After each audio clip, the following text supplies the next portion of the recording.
legally adopted boy and another child that we took in. So that gives us 6. And raising them has been a challenge, to say the least. But one of the first things that my husband and I taught those children was always tell us the truth. Yes.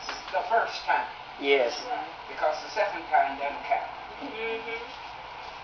Because if you tell me the truth the first time and you get into something, I can defend you because I can believe you. Yes. But if it's the second time down the road, then, it doesn't count.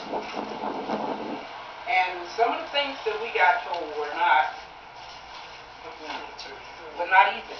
No, we never had because my husband always told them, you'll never have to worry about getting a spanking. Yes. Don't care how bad it is if you tell us the truth the first time. Yes. So they pretty much practiced that. Now, we got told some stuff we'd rather not know. But if we asked, they told us. And but we found out that to be a good way to raise your children. Because then they felt always free to tell you stuff. The good stuff, the bad stuff, when they messed up, stuff you'd rather not know. Like they told us one time, we asked one of them something about where were they. They said, oh, we was up at the motel. I was up in the motel with my boyfriend. And of course, he nearly had a fit. He said, "Now finish it." He said, "But I didn't touch it." She said, "No, we wasn't doing nothing talking.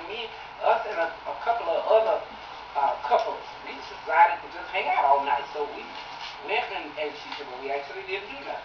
Well, I had no reason to doubt her, Right. because she was like 18, 19 years old, and as far as we know, she had never not told us the truth the first time.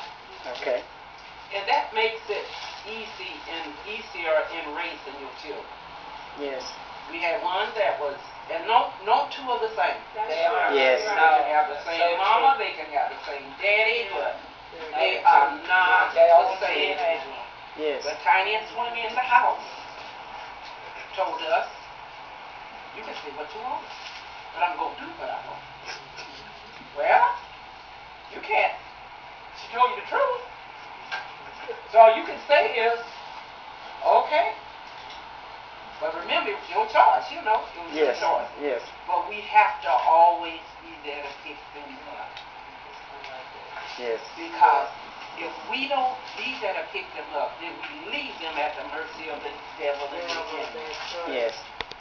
But if we are willing, and it's not always easy, but if we are willing to be there for them no matter how bad it gets, and let me tell you, we have been through some stuff. They come out on top. The Lord bless. Like she said, pray for them.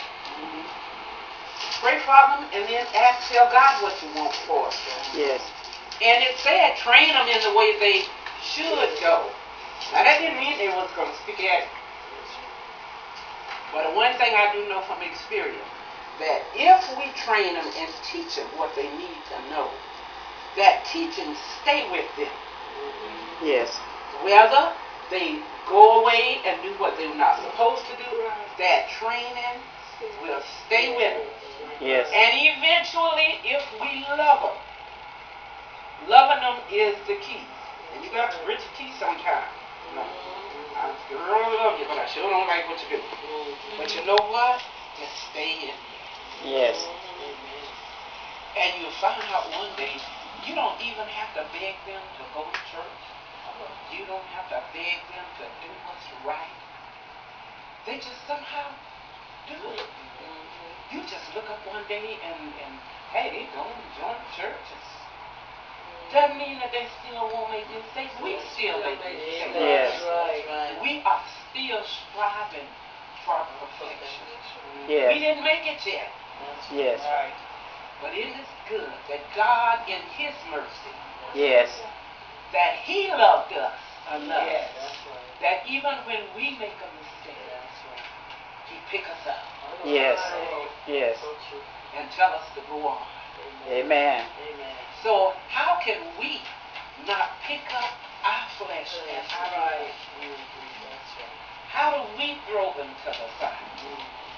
Because if we don't want them, then they don't think they're good enough for nobody else to want them. Truly. So regardless, we have to love them with the love of God. And we do that, they turn out to be all right. Thank God. Amen. They turn out to be Yes. Yes. Pastor Davis, you want to say something?